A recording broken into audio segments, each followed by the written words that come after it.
Donc, je suis ravie de vous voir tous et toutes en face de moi pour ce début de conférence, de cycle de conférences qui donc débute par cette première session. Voilà, l'ASCLIF est une association qui existe depuis 1998, donc on n'est pas tout neuf, tout neuf, hein. On a fait énormément de choses pendant ces presque 30 années même, on va dire. Donc, beaucoup de journées rencontres, etc. Et puis, nous avons décidé de faire des cycles de conférences en visio pour avoir le maximum de personnes. Le thème donc de ce cycle est la créativité du sexologue.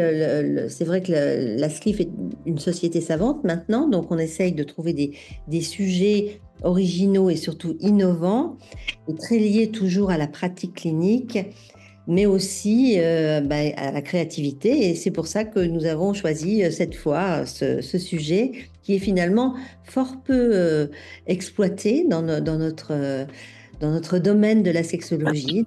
Donc, voilà, donc il y aura 3 sessions autour de ces sujets. Donc là, cette première session aujourd'hui, la deuxième sera au mois de février, orientée plus sur les états de conscience. Et puis la troisième sur le corps qui aura lieu au mois de mai. Voilà, donc je voulais aussi vous dire que notre association est une association de membres, donc que nous avons besoin aussi de force vive. Donc pour tous ceux et celles qui souhaiteraient adhérer à notre association et continuer avec nous ce parcours de créativité et innovant de la sexualité humaine, de la sexologie, des droits humains, eh bien nous sommes prêts à accueillir le maximum de personnes. Voilà, et puis je vais passer la parole tout de suite à Marie-Noël, puisque c'est elle qui a été la maîtresse de cérémonie et organisatrice de cette première session. Voilà, Marie-Noël, je te passe la parole. Merci Joël. Donc bonsoir à toutes et à tous. Nous sommes ravis de vous accueillir et de voir l'intérêt que vous avez manifesté par rapport notamment à cette première thématique qui est oser sortir du cadre, les chemins de traverse. Alors pour essayer d'investiguer autour du thème du jour, nous avons proposé à 2 intervenants de pouvoir profiter de leur expertise. Et donc, il s'agit d'Aurélie Bourmeau. Alors, j'imagine tout le monde connaît ces intervenants, mais je vais quand même les présenter. Alors, Aurélie, qui est médecin de santé publique, et qui est maîtresse de conférences, enseignante-chercheuse, par rapport notamment à l'enseignement DIU, sexualité humaine, Paris-Cité.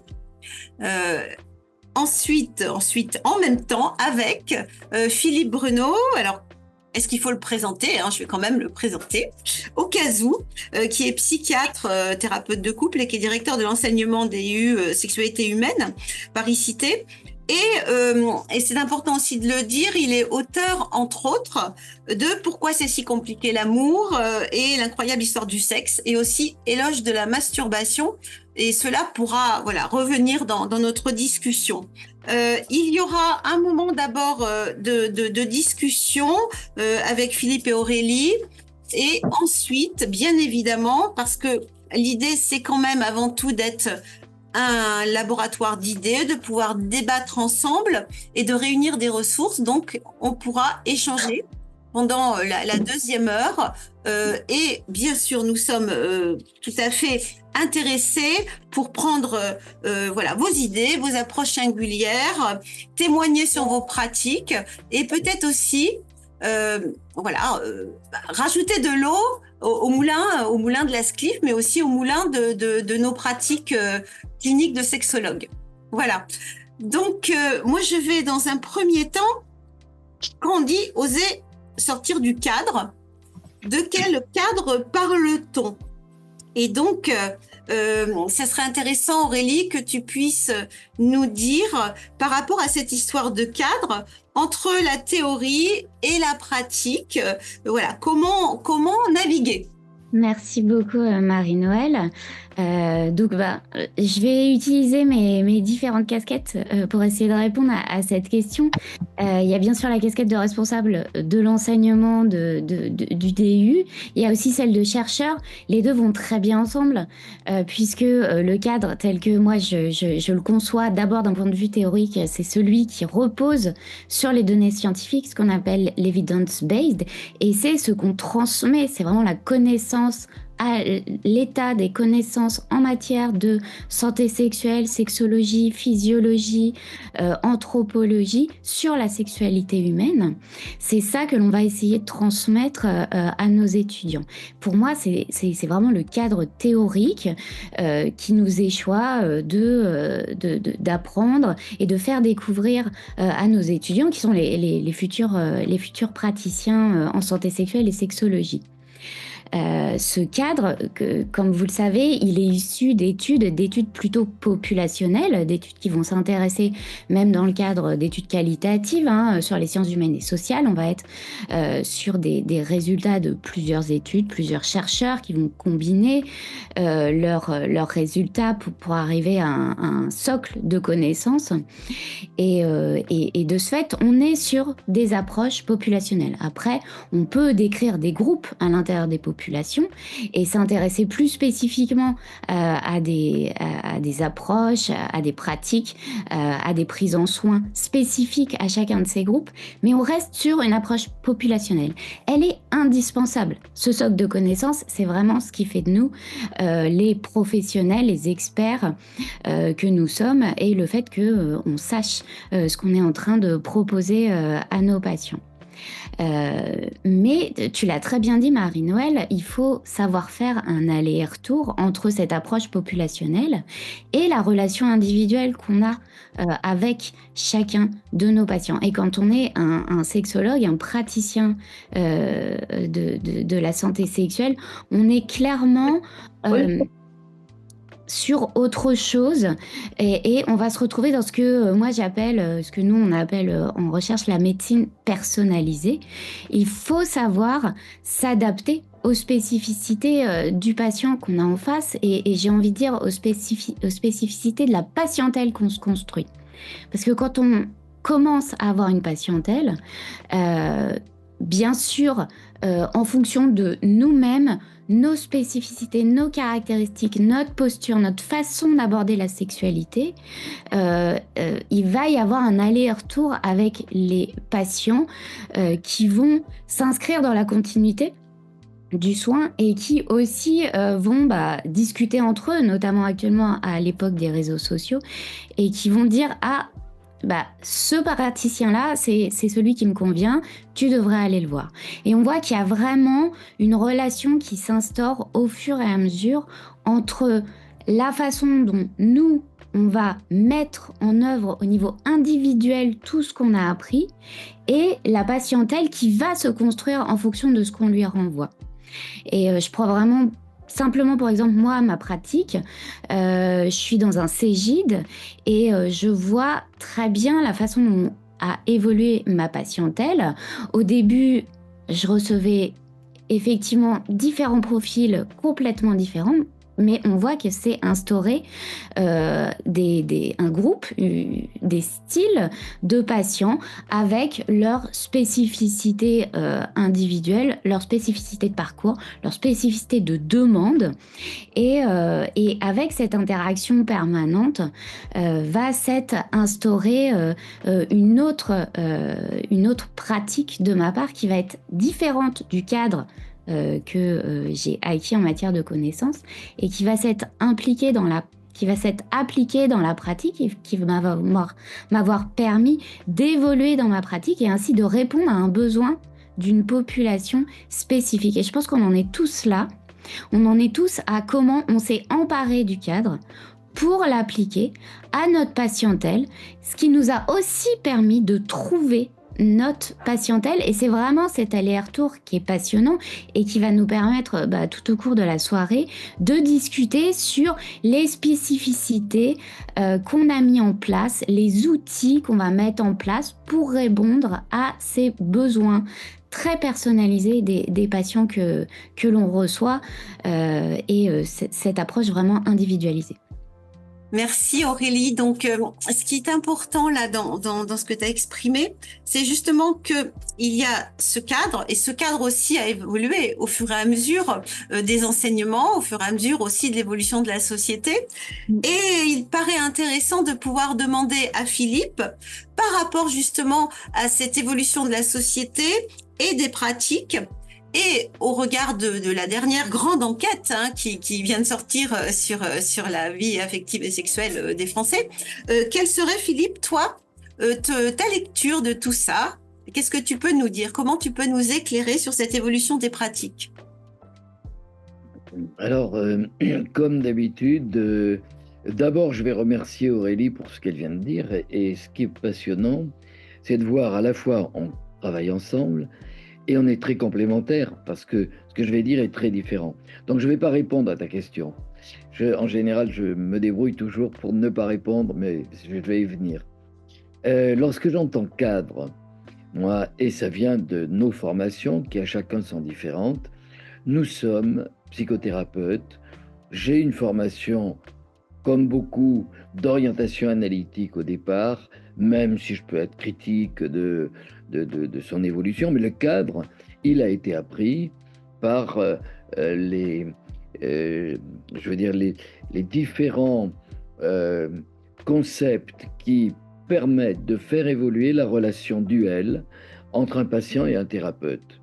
Et, par exemple, ce cadre, alors moi j'y verrai deux choses, et je vais y venir justement à ton dernier point qui est sur l'évolution de la clinique ou la dernière étude, parce qu'il y a un cadre clinique, et c'est celui qui va permettre l'évolution, on ne parle pas de guérison, mais permettre l'évolution du sujet au cours de la thérapie. Et puis il y a un cadre thérapeutique. Alors est-ce qu'on se permet de transgresser le cadre, ce premier cadre clinique, et est-ce qu'on se permet de transgresser le cadre thérapeutique? Ça sera l'objet peut-être de toute la soirée. Mais je voudrais d'abord rappeler ce qu'est le cadre, puisque en tant que thérapeute, et tous les sexologues sont des sexothérapeutes, on est obligé souvent de rappeler le cadre. Alors certains savent bien ce que c'est, d'autres le savent moins, parce que maintenant c'est compliqué. On a des formations dans lesquelles l'apport psychothérapique a été partiel quelquefois, mais ce cadre, c'est quoi? C'est un contrat qui est passé entre le patient et le thérapeute, qui est en définitive quelque chose qui n'est pas rigide, mais qui est le lieu, le cabinet par exemple, la relation entre deux personnes. Et je vais même plus loin que ça, je vous livre une idée que j'ai peut-être écrite, mais en tout cas que je dis beaucoup à mes patients. C'est ce cadre qui est thérapeutique. Quoi que l'on fasse. Mais c'est important de le rappeler parce qu'on viendra à beaucoup qui cherchent à avoir une boîte à outils, avoir des outils qui marchent tant tel. Le cadre va être utile parce que la personne en face manque de ce cadre, mais elle ne le sait pas. Et toute l'inventivité du thérapeute, et ce que je trouve formidable, et notamment en sexo, il y a tellement de choses qu'on ne sait pas. C'est-à-dire qu'on voit sur des années, des dizaines d'années, que nous inventons des façons de faire différentes, et notamment dans ce cadre qui évolue, qui n'est pas le même, parce que la société a changé, ainsi de suite. Et nous sommes souvent avec des gens qui ont ce que j'appelle un espace intérieur qui est pour eux. Oui, c'est notre ami que vous connaissez, une part d'entre vous connaissiez, Suzanne Kepes, avec qui a dirigé avec les Bovici l'enseignement de Bobigny pendant longtemps. Et Suzanne, avec qui j'avais fait beaucoup de choses, c'est elle qui m'a appris cette conception qui venait de la Tavistock clinique, c'était de considérer que les gens avaient un espace intérieur. Et c'est très vrai que ce cadre, en fait, il va servir à nos patients qui n'ont pas assez d'espace intérieur, ou plutôt, qui ont un espace intérieur poreux. Alors, on le voit très bien, je vais vous dire de quelle façon, parce que ça, ce cadre, je vais le rappeler, je vais même l'expliquer comme je suis en train de le faire à des patients. Vous avez eu énormément de gens très anxieux. Qu'est-ce qu'ils font depuis leur enfance? Eh bien, ils livrent aux gens qui leur sont proches toutes leurs préoccupations. C'est d'abord les parents, ce qui est logique. Qu'est-ce que tu as fait à l'école? On pose la question, tout le monde répond. À 5 ans, à 6 ans, à 8 ans, non, j'espère que la personne dira bon, je fais tel ou tel cours, mais ne livre pas tout. Cet espace intérieur commence à se construire. Et c'est ainsi que l'on va s'autonomiser pour devenir adulte. Et c'est vrai qu'une grande part des gens qui viennent nous voir, que ce soit avec des problèmes sexuels ou non, eh bien, ils sont de cet espace intérieur qui est en général très poreux. C'est-à-dire qu'en fait, ils ont mis tout ça ailleurs, et d'ailleurs, ils sont dans l'incertitude, ils ont beaucoup d'angoisse. Quand ils vont pas bien, ils demandent aux proches à qui ils ont dit ça, mais qu'est-ce que tu en penses? C'est-à-dire que je ne peux pas avoir la réponse moi-même. L'autonomie, ça va être que ce cadre permette de dialoguer avec soi. C'est-à-dire qu'à ce moment-là, le thérapeute va ramener l'idée que ce cadre, il est intangible et qu'en fait, c'est l'espace de la séance qui va s'intérioriser. Je le schématise parce que c'est très rarement expliqué aux patients. Et moi, pour moi, c'est d'abord ça. Ce cadre, on peut pas l'ignorer et on ne peut pas faire sans.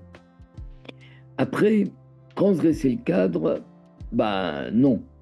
Le nombre de patients qui veulent nous le faire transgresser, mais la thérapie est terminée, on pourrait se voir en dehors, on peut prendre un café. Bon, tout ça c'est très sympathique, mais on n'est plus dans le même cadre. Donc là, je suis sur le cadre, euh, le cadre psychothérapique, il n'est pas has-been. Quels que soient les modes psychothérapiques, il aide considérablement.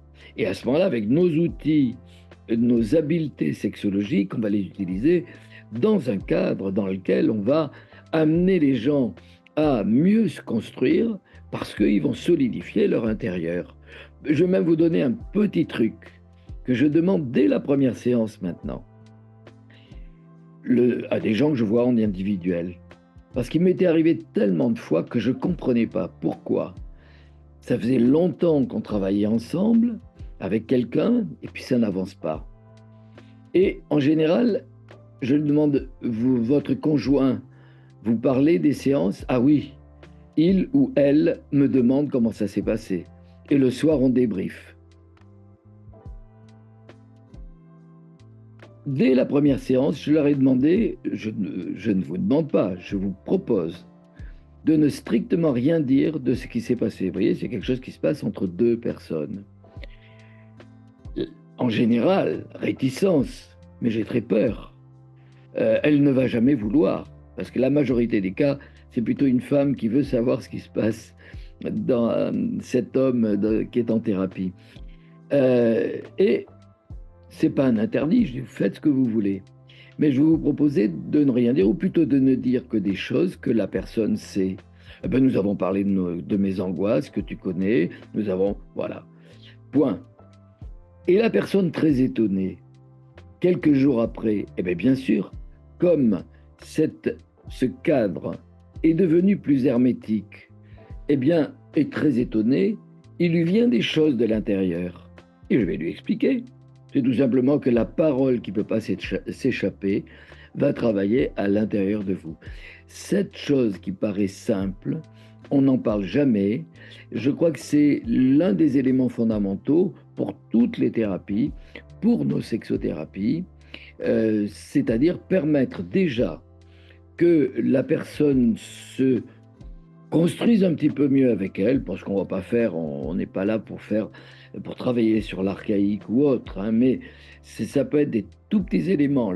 Si on respecte bien le cadre, on va beaucoup aider les gens Et ce cadre, par contre, il a évolué parce qu'on ne parle pas de la même façon. Il y a 30 ans, je me souviens qu'on était même très silencieux, on n'osait rien dire. On n'est pas plus directif, mais on peut avoir une parole plus directe. Vous vous souvenez tous qu'il y avait, les gens avaient peur de la parole, comment on disait, le langage trop cru des sexologues. Bien, nous parlons différemment, mais c'est surtout la société qui a changé. C'est-à-dire que parler de verge, de vagin ou même d'orgasme, je me souviens très bien que c'était mal accepté. Aujourd'hui, comme c'est dans tous les journaux, eh bien c'est facilement, c'est-à-dire que la société a changé. Mais ce cadre, c'est d'abord ça pour moi, et ensuite on va voir de quelle façon on peut transgresser, notamment le cadre thérapeutique.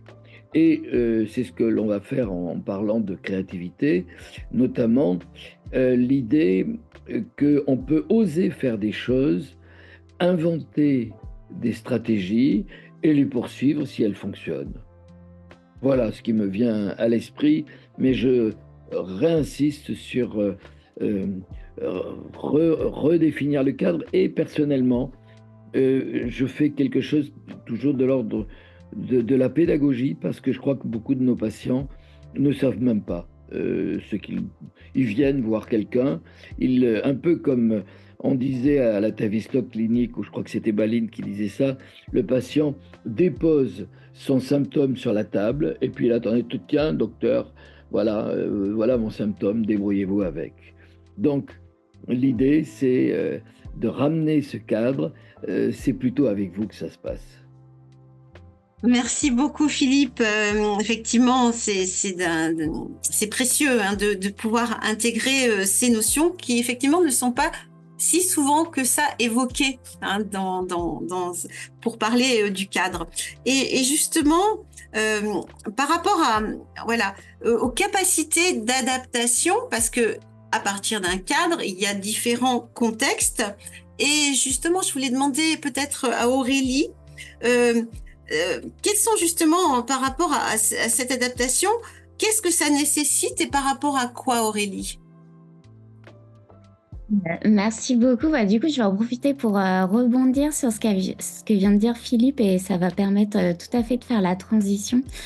Effectivement, on ne définit pas le cadre de la même façon, mais je sursois vraiment à ce que vient de dire Philippe. En fait, il y a dans le cadre de la relation clinique, le fait de poser le cadre d'emblée dès la première consultation, de façon vraiment simple, sur comment ça va se passer, quelles sont les limites en matière de temps, en matière d'écoute, de respect.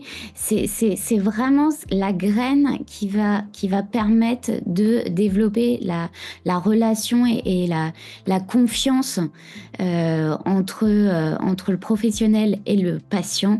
Et ça, c'est indispensable. Et j'ai même envie d'aller plus loin que Philippe. Je pense que ouais, ça, on peut pas y toucher, en fait. Derrière, ça va nous permettre d'aller plus loin, d'aller ailleurs, d'investiguer plein d'autres choses. Si on a bien posé cette relation d'emblée, dès le début, la relation patient-soignant, bienveillante, et d'écoute, sans jugement, de cadre, de voilà comment ça va se passer, je vais vous écouter, je vais vous poser des questions, et vous pouvez me faire confiance. Pour moi, ça, c'est sûr, on ne peut pas y toucher, et c'est ça qui nous permet, après, d'emmener le patient très très très loin, là où probablement il n'aurait pas pu aller tout seul. Et justement, puisqu'on parle d'emmener le patient, eh bien, comme tu l'as dit, Marie-Noël, un patient, il est unique et c'est la première étape, c'est vraiment de l'interroger et d'identifier d'où il vient. Bien sûr, comme tu l'as dit, hein, Philippe, d'écouter sa plainte, mais après d'investiguer toute la culture autour de sa plainte. Et on en revient à ce que j'ai exprimé au début. On a des patients, peut-être pas qui nous ressemblent, mais en tout cas qui commencent à faire corps et qui apportent souvent les mêmes symptômes, les mêmes histoires de vie, les mêmes difficultés. Et c'est indispensable d'apprendre avec eux la spécificité de leurs plaintes, de leur parcours. Là, c'est pareil, je vais revenir sur ma propre expérience. Moi, je reçois principalement donc, des hommes ayant des rapports sexuels avec des hommes. Et je reçois beaucoup aussi de jeunes personnes, des adolescents, des jeunes adultes, hommes et femmes. Et de par leur spécificité, j'ai dû aller chercher les connaissances et les réponses à certaines questions en même temps. On est tout le temps dans de l'aller-retour et ça m'a permis de construire aussi des outils, de proposer des outils avec eux. Quelque part, on est presque dans de la co-construction, c'est-à-dire on teste, on leur propose et on découvre que ça fonctionne, on teste, on propose, ça fonctionne pas, on retourne pas là-dessus. Mais par contre, on essaye de toujours parler le même discours, avoir la même approche et tester ce qui fonctionne sur... Moi, j'appelle ça des tribus parce qu'on se retrouve avec des communautés d'individus qui partagent énormément de culture, un petit peu de pop culture ensemble, que je me dois de connaître la culture, tout ce qui est culture gay. Déjà, c'est pas une culture gay, c'est plein de cultures gays. On se doit, quand on a une patientèle gay, de connaître cette culture, de connaître les histoires de vie, de connaître les spécificités.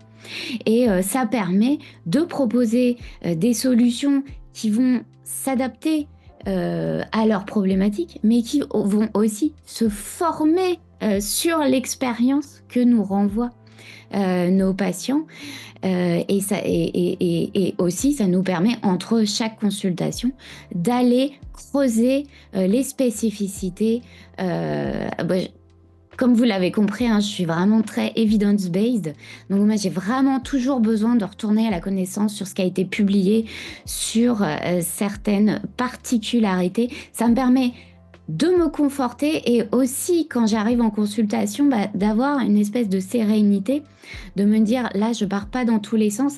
Et comme l'a dit Philippe, on est dans une relation où c'est ne serait-ce que le fait d'être avec cette personne dans ce cadre, avec ce patient, en lui signifiant que on est serein par rapport à là où on l'emmène, quel que soit l'outil qu'on va lui proposer en fait.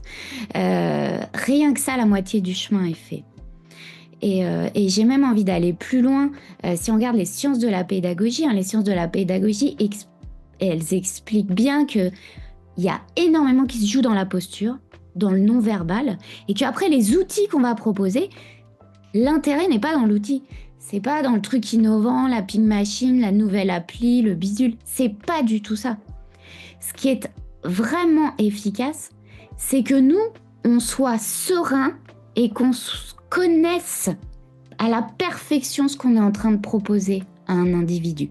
Ça peut être un vieux truc, un jeu de cartes, peu importe. Si nous, on est à l'aise avec cet outil-là, si nous, on connaît ses limites, ses intérêts, si nous, on sait jouer avec, à partir de là, on va donner envie au patient qui est en face de s'en emparer et de partir avec cet outil et d'aller justement par ces fameux chemins de traverse.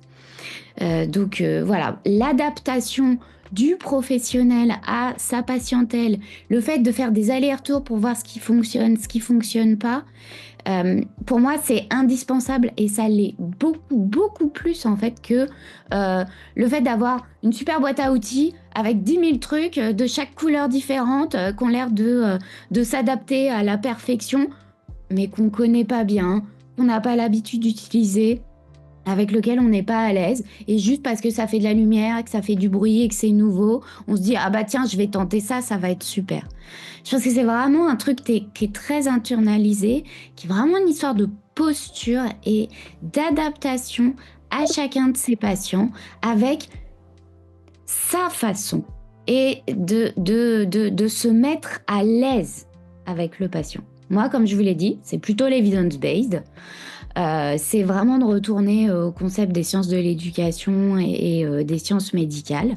Mais en fait, c'est chacun comme il l'entend, mais c'est vraiment cette sérénité, cette assertivité qui permet ce travail d'adaptation et de proposer des choses innovantes, mais j'ai envie de dire au fil de l'eau, avec la relation du patient qui s'installe.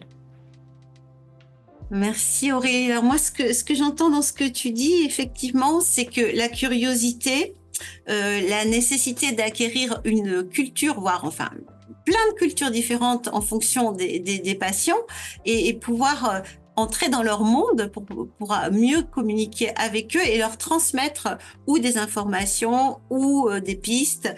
C'est très important, ce qui veut dire qu'il ne faudrait surtout pas rester sur une lecture ou très hétéronormée ou sur de la mécanique purement sexuelle, parce que c'est bien au-delà de tout ça.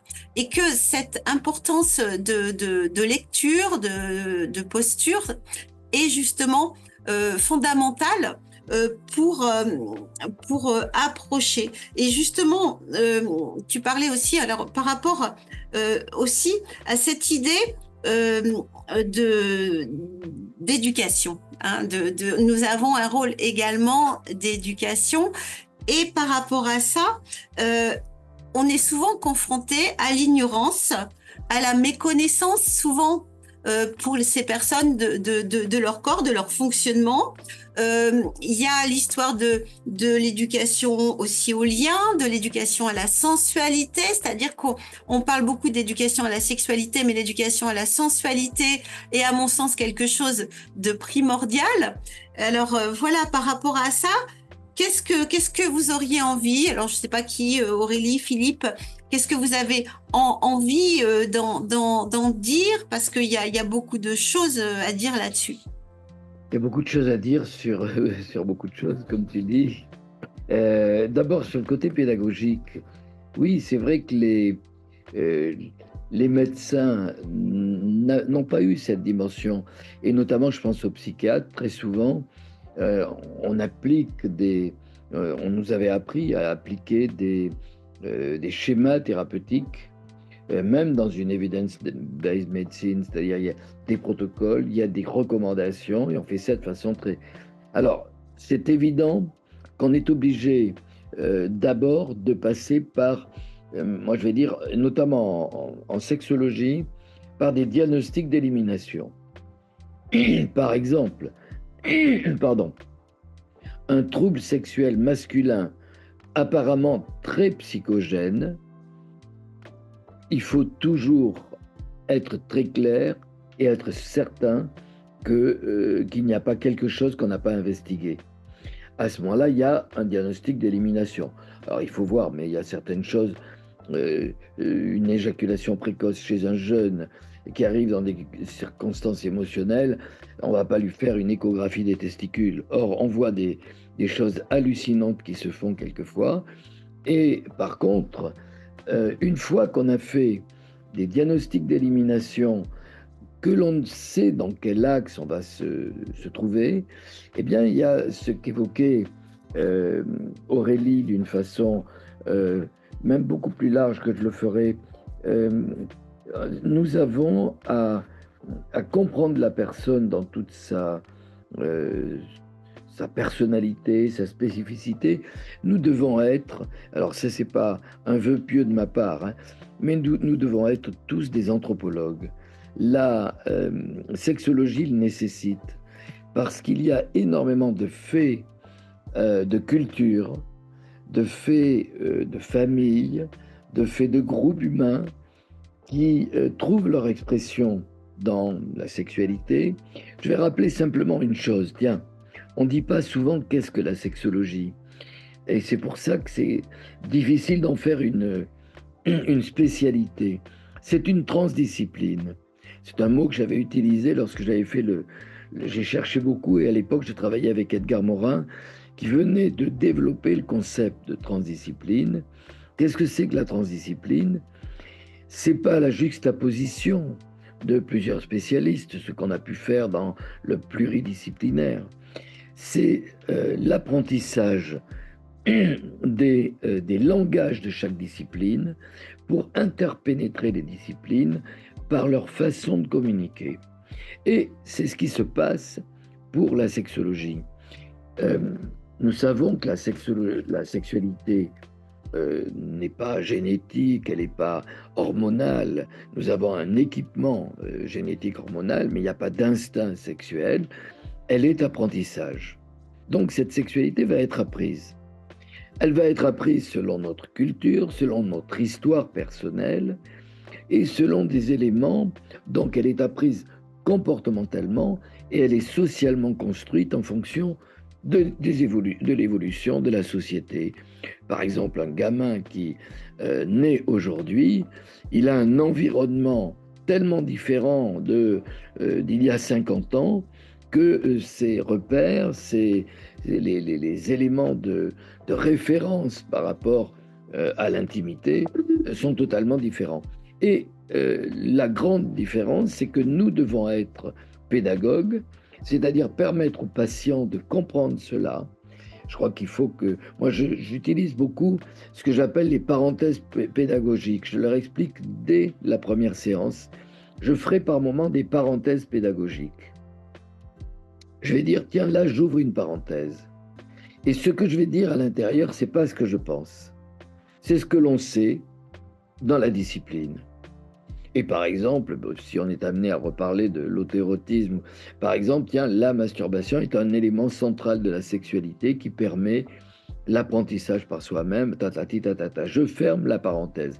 La personne sait que ce n'est pas l'opinion, c'est bien gentil l'opinion de chaque thérapeute, mais ces parenthèses pédagogiques, faites comme vous voulez, mais les gens ont besoin, aujourd'hui où il n'y a plus d'experts, où il y a peu d'expertise, puisque tout le monde est expert.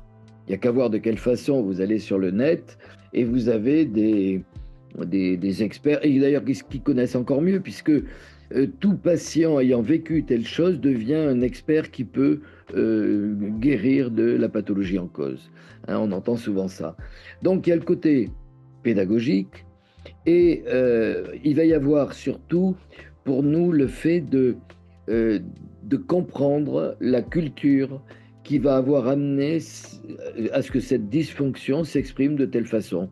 Je pense par exemple aux cultures africaines que je connais bien, parce que, enfin certaines que je connais bien, surtout d'Afrique de l'Ouest, parce que en anthropologie, j'avais beaucoup travaillé avec notamment des Malinké, des Wolofs, et il m'est arrivé à plusieurs reprises de faire des démaraboutages, et je vais me permettre de dire, de guérir les symptômes d'impuissance psychique, et vraiment là je ne parle pas de troubles érectiles, hein. C'était dans ce sens-là, par un démaraboutage, parce que je connaissais bien la façon dont ça avait pu être fait. Quand on connaît bien la culture, alors il ne faut pas faire ça un petit peu comme un espèce d'acte sauvage, hein. Mais par contre, le fait de leur montrer qu'on connaît, qu'on comprend leur culture, va aider considérablement. Ce que disait Aurélie il y a un instant, par exemple, avec le monde gay, c'est pas facile, hein. Moi, Dieu sait que je vois, mais j'ai pas vu assez souvent de gays à certains moments dans ma vie. Les couples gays que je suivais n'étaient pas faciles à suivre parce que j'en avais pas assez l'habitude. Donc il faut s'en rendre compte, bien comprendre les cultures. Et deuxièmement, tu disais aussi, Aurélie, qu'on allait leur proposer des tas d'outils possibles. Et c'est là qu'intervient une autre dimension de cette évolution, notamment de la sexologie. C'est ce que Willy Pasini avait appelé, ce qu'il appelait le setting multiple. C'est-à-dire le fait de pouvoir commencer dans une certaine posture, par exemple en face à face, poursuivre en faisant tel autre mode, pourquoi pas en hypnose si on est spécialiste et qu'on connaît bien cela, puis continuer d'une autre façon si on en a besoin, parce que ces outils successifs amèneront quelque chose. Lorsque quelqu'un, par exemple, ne verbalise pas, et on peut passer, moi je fais pas mal de rêves éveillés, Donc, ces outils, ça amène une chose, c'est qu'il est important, et je le vois dans toutes les CV des gens qui sont formés à la sexologie, il y a une énorme curiosité. C'est des CV tout à fait différents de beaucoup d'autres formations, c'est-à-dire beaucoup vont avoir fait 3, 4, 5 formations différentes, des sensibilisations à tel mode. Et c'est ce que l'on va appeler, alors je vais aussi l'expliquer parce que souvent on entend ce terme-là, les gens vous disent faites des thérapies intégratives. Mais la thérapie intégrative, c'est uniquement la thérapie intégrative de notre parcours de vie, c'est-à-dire qui fait que, moi je sais que j'ai un cadre analytique qui est, autant je ne pratique pas la psychanalyse, mais rien de ce que je ferais ne serait pareil si j'avais pas des repères et qui permettent de rappeler le cadre dont on parlait. Euh, Très souvent, beaucoup de choses que j'ai fait dans des états de conscience modifiés, dans des approches ericksoniennes, dans les paradoxes de Palo Alto, ainsi de suite, eh bien, c'est ça qui va être une thérapie interactive nous permettant de nous adapter à l'évolution de la personne, parce que là, il y a quelque chose, par exemple, qui va permettre à la personne d'avancer, parce que justement, ça correspond à son, son besoin ou son niveau d'imaginaire, ou au contraire, la difficulté de verbalisation que la personne a à ce moment-là. Donc, c'est à nous d'être riches dans nos formations. Et d'ailleurs, je suis très étonné, mais dans les CV, quand on les demande, par exemple, notamment au niveau des DIU, on voit des gens à tous les âges de la vie qui se forment tout le temps. Et d'ailleurs, beaucoup plus, je me permets de le dire, mais beaucoup plus les non-médecins que les médecins, parce que les médecins, ils sont médecins. Et ils savent tout, souvent, j'exagère un petit peu. Ils ont été spécialisés dans un truc. Et comme enfin, d'autres ont été amenés souvent à augmenter les façons de voir, c'est pas du tout pour s'éparpiller, mais c'est au contraire pour ouvrir le monde des possibles, parce que nos patients ont besoin que nous soyons très ouverts à leur diversité et à la complexité de leur personnalité. Merci, merci Philippe. Justement, par rapport à ce que tu dis sur le fait que peut-être que les non-médecins, justement, ont besoin davantage de reconnaissance par rapport à leur légitimité, et que cette curiosité aussi est une façon de pouvoir se sentir à la hauteur par rapport à, voilà, au fait que les médecins ont déjà ce cursus, etc. Mais ce qui est intéressant surtout dans ce que tu dis, ce que je retiens, c'est cette curiosité vraiment nécessaire. Et tu parlais, toi, de cette culture que tu as approchée, notamment en Afrique.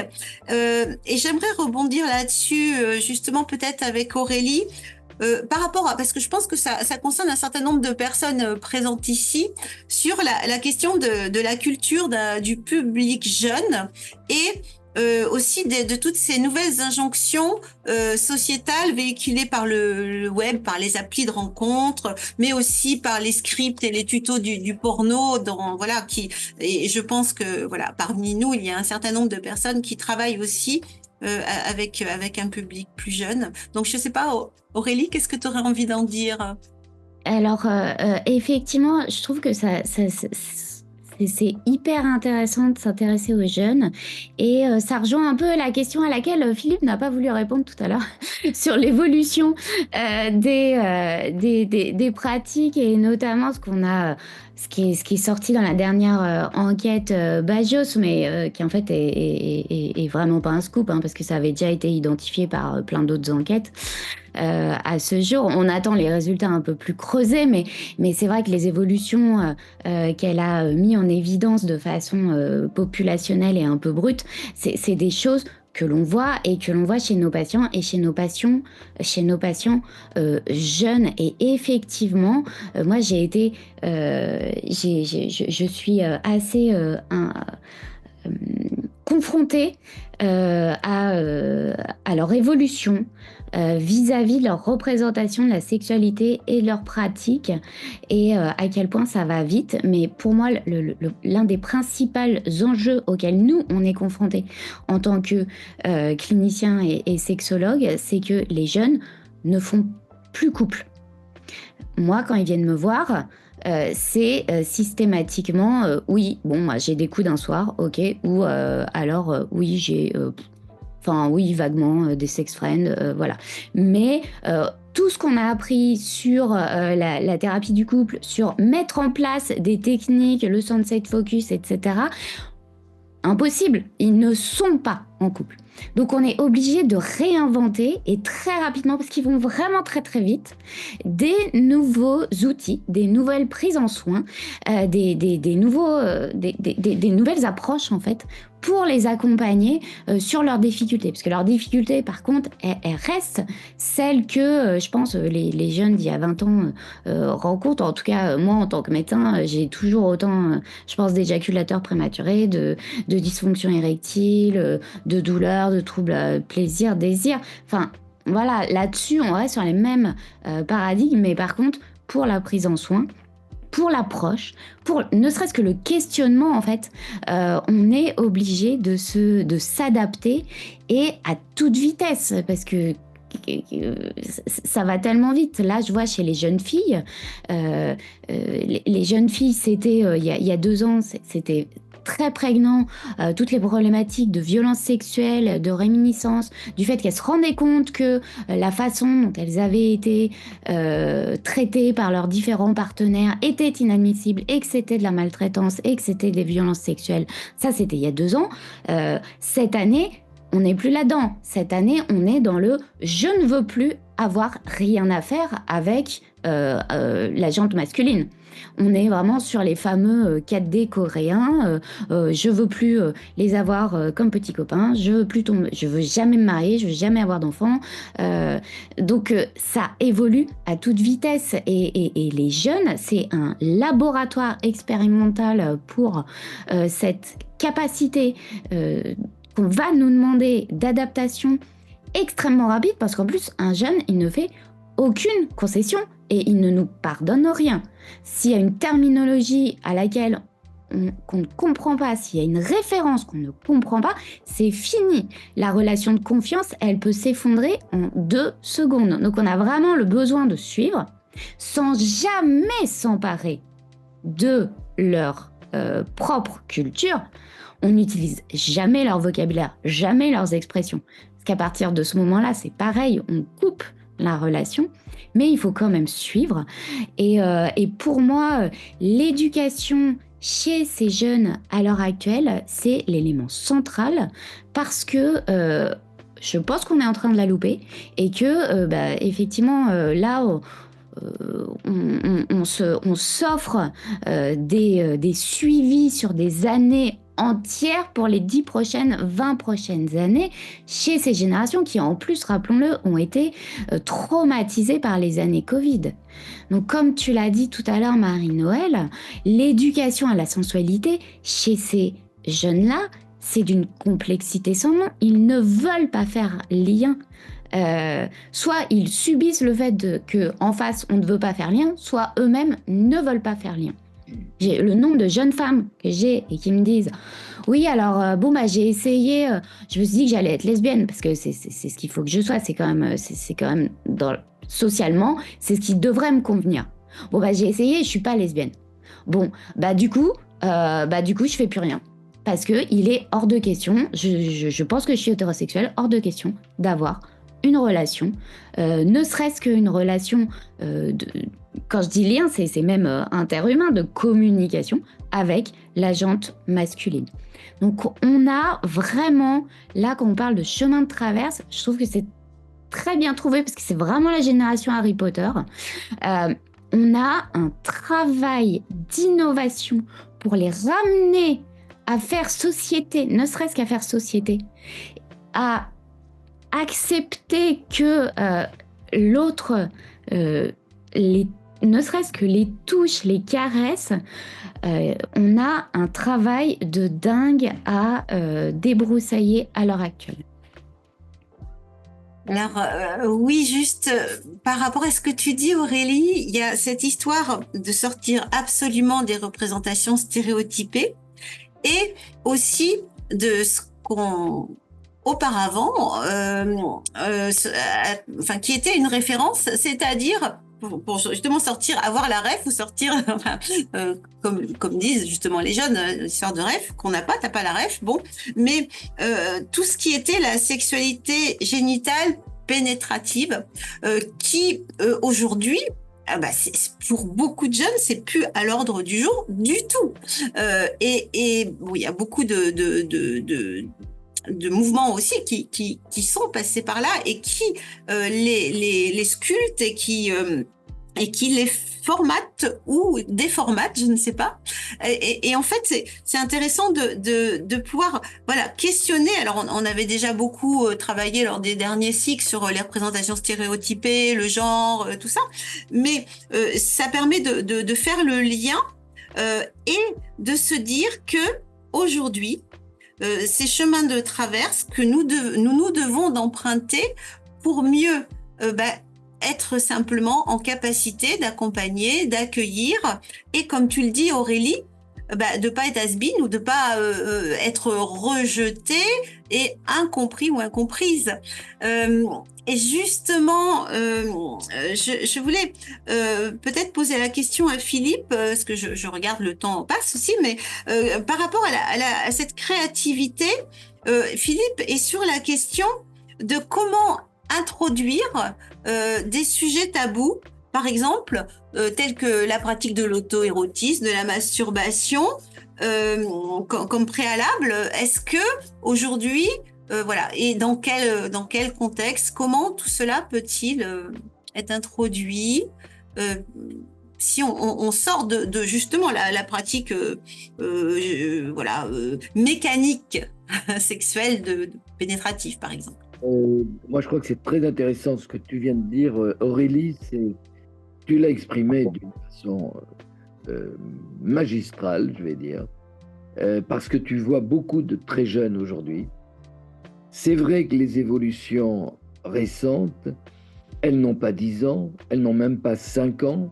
Je vous rappelle que les hashtags, c'était il y a 7 ans. C'était il y a très peu de temps, alors que on a l'impression que c'était il y a formidablement, il s'est passé tellement de choses. Des messages qu'on essayait de faire passer depuis 20, 30, 40 ans, eh ben, tant mieux, avec des dégâts collatéraux, bon, peu importe. Mais l'évolution, elle est, comme tu viens de dire, Aurélie, elle est, c'était pas la même chose il y a 3 ans, il y a 2 ans, l'année dernière. Parce que les repères de la société ont changé, nous ne savons pas les apprécier. Par exemple, moi je le vois très bien dans mon domaine d'écriture. Et pourquoi je n'ai pas écrit de livre depuis 2 ans euh, Parce que je suis un homme cisgenre, has-been, de plus de 50 ans, bien sûr, cisgenre. Et carrément, tous les livres qui sont écrits sur la sexualité ne peuvent être que par des femmes très jeunes euh, ayant été blessées, incestées, violées. Et je ne dis pas ça de façon, comment dire, euh, pas d'une façon critique, c'est que comme si c'était une évidence que ça fait tellement longtemps que c'était l'inverse, que les hommes n'ont plus droit à la parole là-dedans. Et on le voit. Hein. Tu as, la plupart du temps, on voit très peu d'hommes avoir une parole d'expert dans ce domaine. Mais en même temps, j'ai été très étonné ce matin. Ça m'a marqué, et vous allez voir, ça rejoint notre propos sur la sexo. C'était un édito politique que certains ont pu peut-être entendre, disant de quelle façon les journalistes n'existent plus. C'était remarquablement documenté, car rien n'est écouté de la presse écrite, de la presse même télé, et alors rien n'est écouté, bien sûr, des très jeunes, mais même au-delà, c'est purement Snapchat, TikTok, des sources d'informations extrêmement ponctuelles, brèves et non maîtrisées, qui passent par des influenceurs.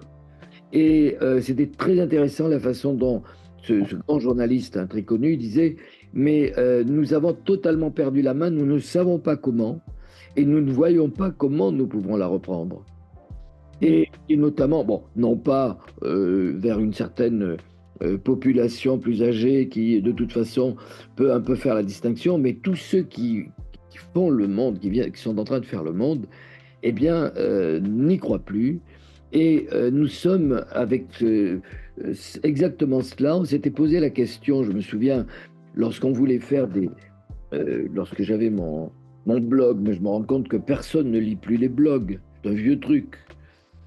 Et on voulait faire un site internet de l'AIUS, je me souviens, pour essayer de donner des informations justes, tellement il y avait des choses qui se promenaient, qui étaient n'importe quoi. Et on se rend compte que c'est has-been. Oui, on pourrait le faire par des clips peut-être, dans des choses, mais avec aussi des gens exactement de leur génération, et puis de leur génération, pas d'il y a 5 ans, mais d'aujourd'hui, pouvant parler à partir de là sur des choses justes. Ça serait peut-être possible.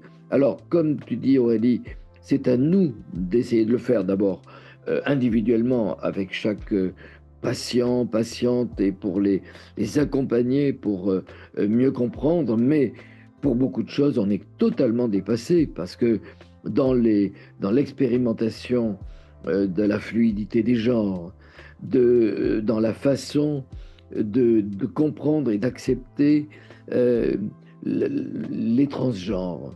C'est déjà très compliqué, regarde, pour nos patients, pour nos étudiants, et de façon populaire, je veux dire, c'est quelque chose qui échappe totalement. On ne parle pas de la même chose. C'est-à-dire qu'aujourd'hui, je ne sais pas personnellement comment nous pouvons reprendre la main. Il y a quelque chose de compliqué dans la société. Moi je suis plutôt quelqu'un de, non pas d'optimisme, mais j'ai de l'espoir, dans la mesure où actuellement il a fallu qu'il y ait des choses considérables qui ont permis des changements et que des paroles se libèrent beaucoup. Ça a été peut-être un peu exagéré et je pense qu'il y a un retour, il faut peut-être une dizaine d'années, mais il va y avoir des gens dans ces générations qui vont commencer à relativiser. Ça, je crois qu'on peut espérer que dans les jeunes générations qui arrivent à prendre un petit peu de recul, puisqu'on est pour l'instant uniquement dans l'émotion. Alors, c'est très intéressant ce que tu dis, Philippe, notamment en faisant ce parallèle entre la presse. Alors, il y a quasiment plus de presse écrite d'ailleurs, c'était ce qui était dit, je crois, on a dû écouter un peu la même chose ce matin, mais et on est dans l'instantanéité, on est dans des modes de communication ultra rapides, et cela, effectivement, vient impacter très certainement la façon aujourd'hui dont les sexologues vont devoir communiquer s'ils ne veulent pas être trop has-been. Et alors, en fonction du public, parce qu'on parle bien d'adaptation et on parle bien de créativité, et comment prendre en compte, alors tu parlais de fluidité des genres, effectivement, c'est quelque chose qu'il est nécessaire aujourd'hui de prendre en compte, et comment le prendre en compte, ce qui nécessite aussi une culture particulière pour, alors, à la fois la culture, c'est-à-dire écouter, comprendre, lire, voilà, investiguer. Et après, je pense qu'il y a aussi des modes de sexologues, enfin, qui vont travailler de telle ou telle manière. Et comme le disait Aurélie, on va aussi orienter vers tel ou tel spécialiste, peut-être du genre, par rapport à la transidentité également, par rapport à des publics jeunes. Et là, peut-être le danger, c'est le côté de la facilité quand on parle des influenceurs ou influenceuses, c'est-à-dire quelque chose de pré-mâché, de rapide, avec assez peu de fond parfois dans la réflexion et dans la profondeur et dans l'analyse. Mais en même temps, comment faire? Est-ce qu'on surfe sur la vague? Est-ce qu'on essaye, voilà, de aussi conserver nos spécificités sans se perdre soi-même? Et ça serait intéressant d'en parler justement avec le public, parce que je suis un peu aussi la gardienne du temps. Et quand on dit comment inventer, oser inventer, et comment va-t-on faire pour inventer et s'adapter, et en même temps, ce fameux en même temps, comment rester au cœur d'une réflexion sexologique qui avec une pensée profonde, et avec bon, on parlait du cadre justement, de ce cadre, ces chemins de travers, cette adaptabilité nécessaire. Voilà, comment on va composer avec tout ça. On est dans une société effectivement peut-être plus complexe qu'avant, avec beaucoup plus de variétés, de variations, de données nouvelles. Comment va-t-on faire avec tout ça? Et il serait peut-être intéressant d'ouvrir peut-être la parole à des personnes du public pour continuer à échanger tous ensemble et tout ensemble. Alors, y aurait-il des questions dans la salle? Merci. D'abord, bonsoir. C'était très intéressant. Merci beaucoup. Moi, je voulais ajouter, est-ce que, Aurélie, vous avez parlé des jeunes que vous recevez en Cégide. Est-ce que vous pensez que c'est la même chose, en fait, dans toutes les régions? Est-ce qu'il n'y a pas quand même des particularités qui restent? Moi, j'ai reçu des jeunes qui étaient plutôt en profil IEP, et on n'en est pas encore à plus du tout de contact, mais on est bien dans ce que vous expliquiez tout à l'heure, des difficultés dans les premières relations, et comme il n'y a pas d'apprentissage et comme il n'y a pas de transmission, que les jeunes garçons en fait sont influencés par la culture d'aujourd'hui, ça crée déjà des désordres au moment des premières rencontres. Donc voilà, ma question, c'est est-ce que c'est la même chose partout? Je pense les grandes villes, les campagnes, les régions et les milieux culturels. Merci beaucoup pour cette question. Et alors, c'est vraiment super que vous la posiez, parce que j'étais justement en train de me dire que là, j'avais parlé encore une fois, moi, je reçois, comme je dis, des tribus. Et là, je vous ai parlé d'une tribu spécifique. Mais en fait, je reçois aussi des ados et des jeunes adultes qui sont pas du tout dans cette problématique-là.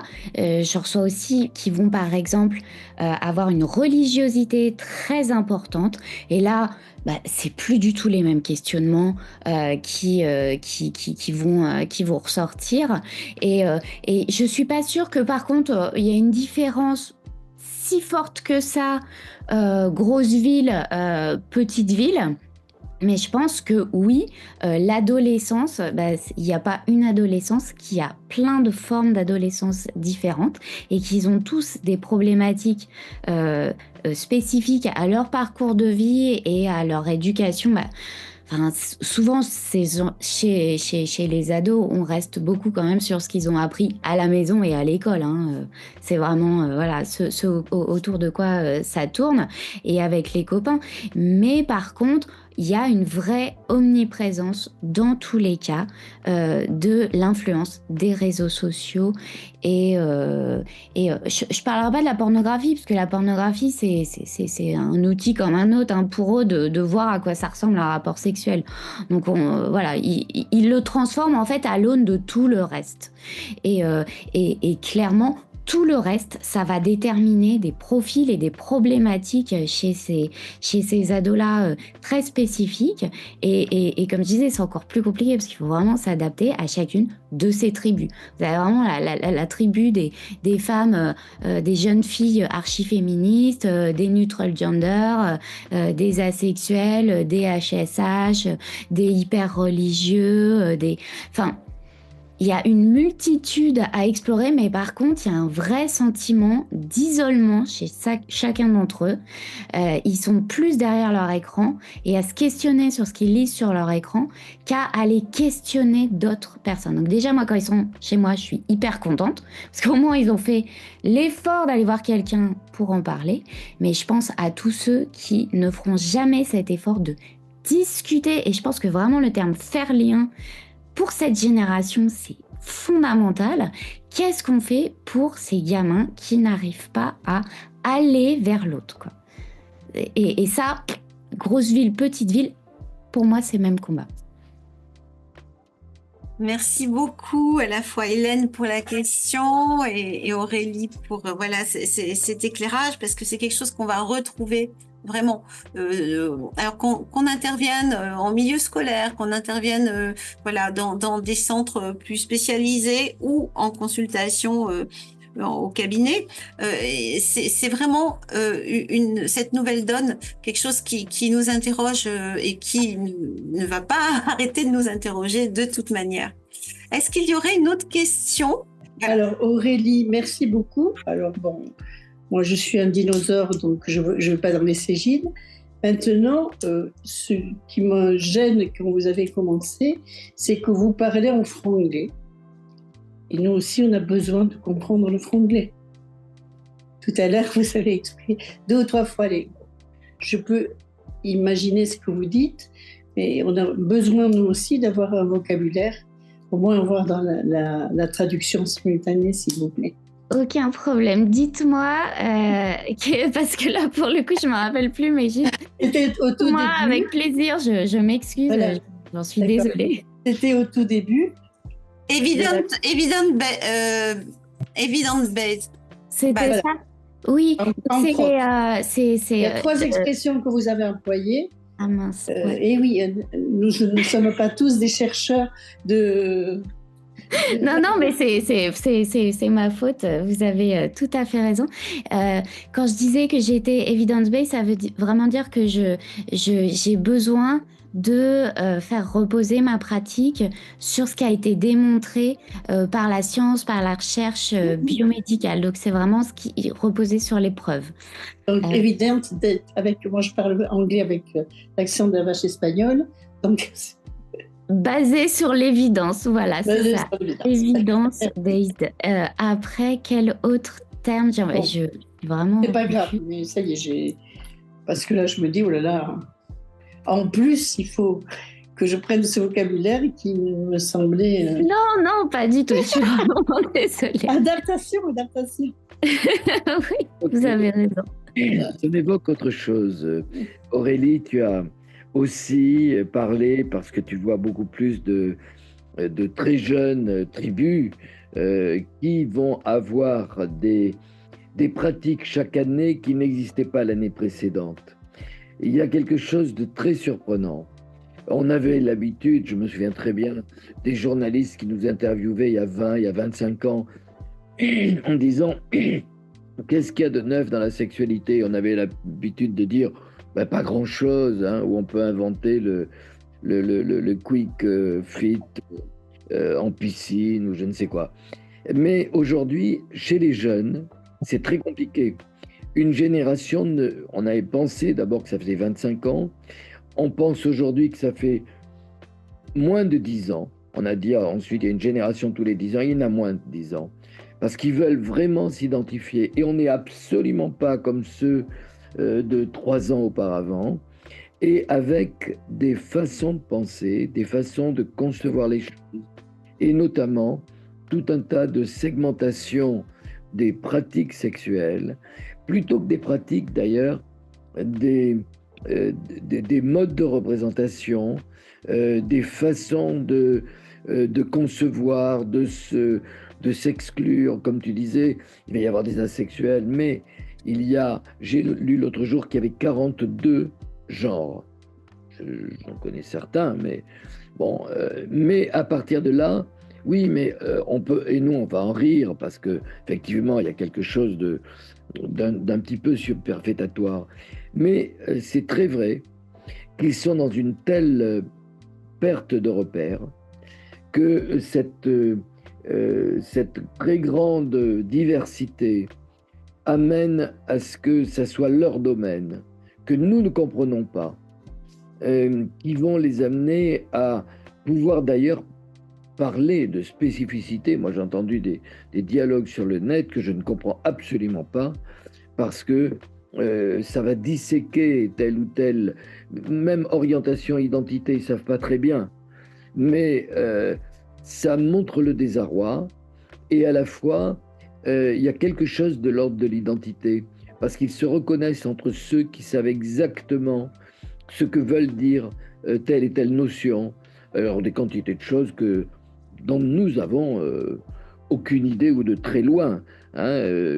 Mais je crois que c'est important de comprendre ça parce que ça évolue chaque année. Il y a des néologismes dans le champ du sexuel, il y en a plus chaque année, mais vraiment plus chaque année. C'est très très étonnant. Au départ, moi, il m'était arrivé de vouloir faire un petit article, je l'avais fait, je prenais quelques mots, mais très vite j'ai arrêté parce qu'il y en avait beaucoup d'autres, qu'on ne peut pas être exhaustif, qu'ils se rejoignent les uns les autres. Donc ça rappelle plus ce que tu dis. C'est un problème identitaire de tribu qui fonctionne avec des façons de concevoir, des conceptions. Et par exemple, ça va amener quelque chose qui est une sorte de morcellement de la société par la relation à l'autre, la relation intime à l'autre.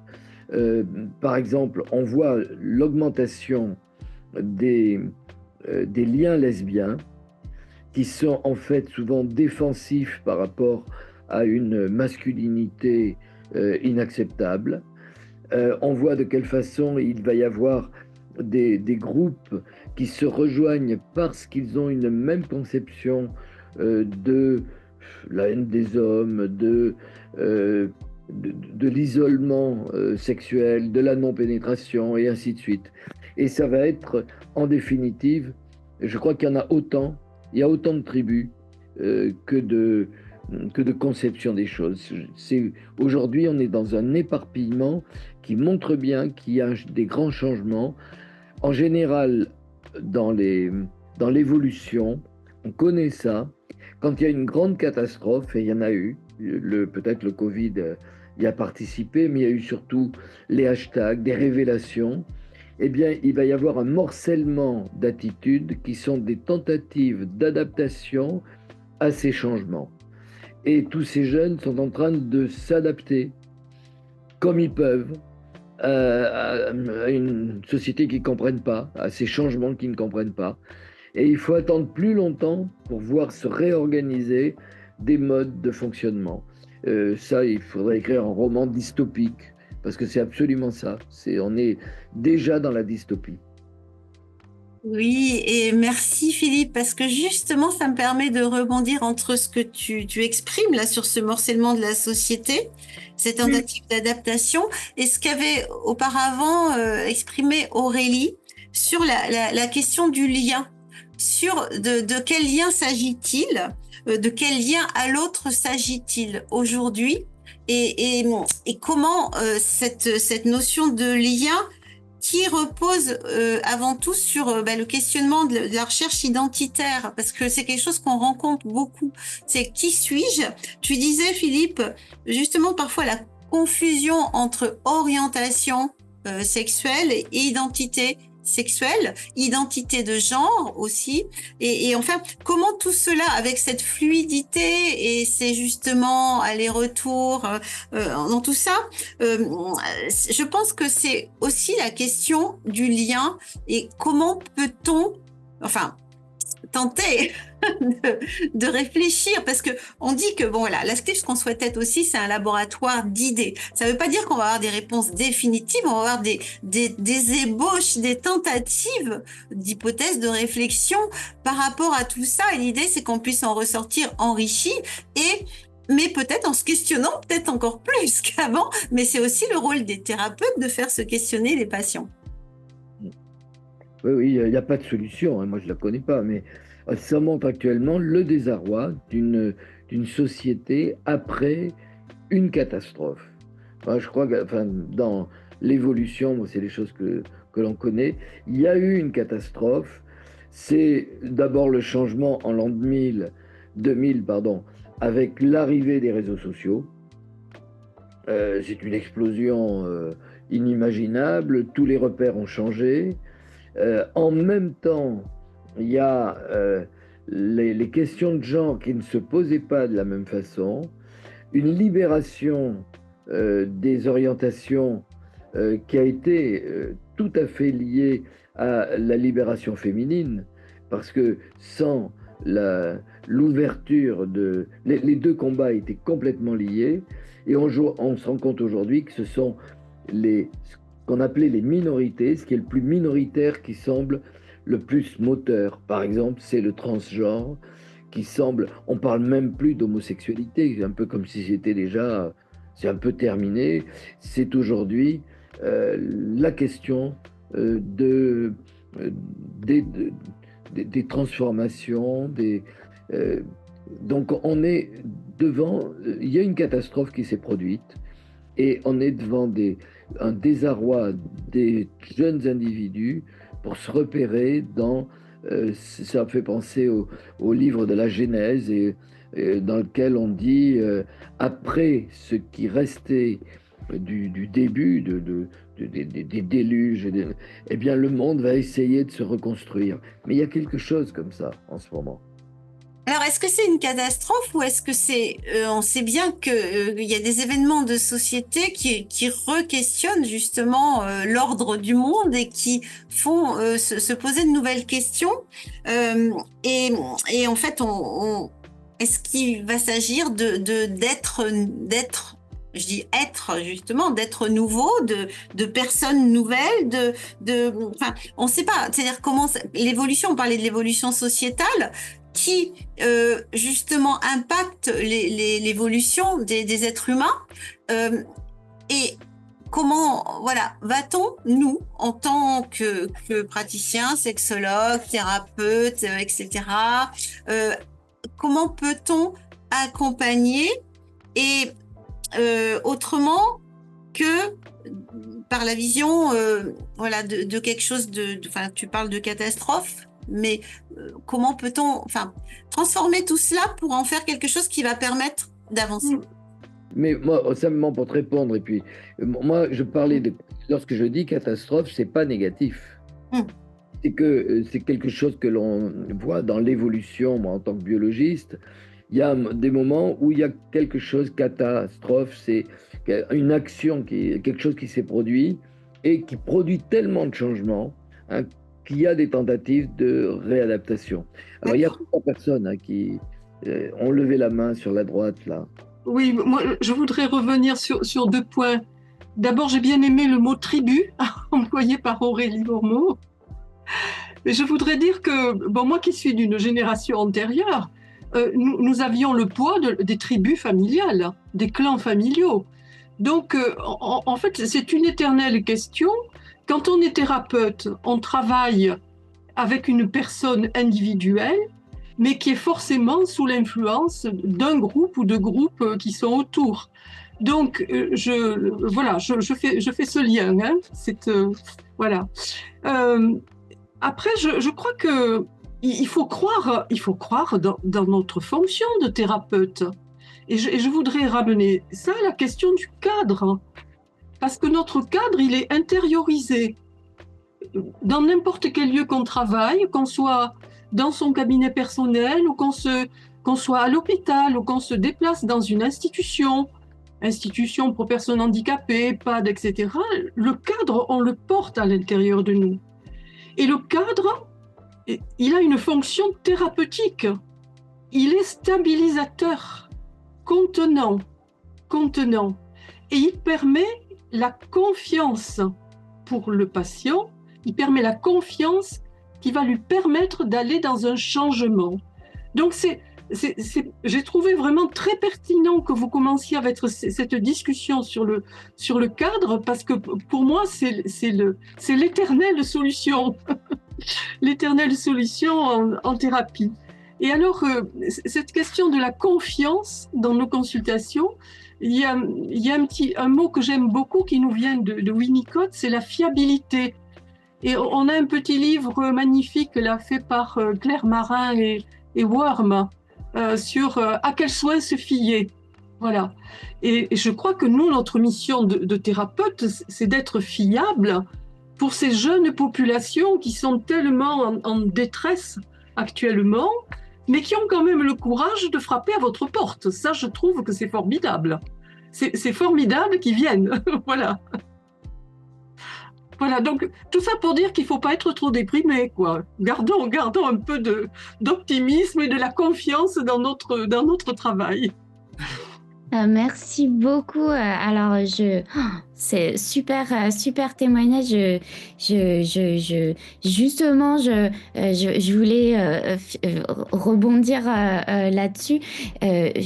Comme l'a dit Philippe, il parle pas de quelque chose de négatif. Oui, Il juste met en évidence que oui, à ce jour, nos jeunes réagissent comme si ils avaient vécu de façon interne ou extérieure une catastrophe, mais en fait, ils amènent aussi avec tous ces changements, ils amènent eux-mêmes leurs solutions.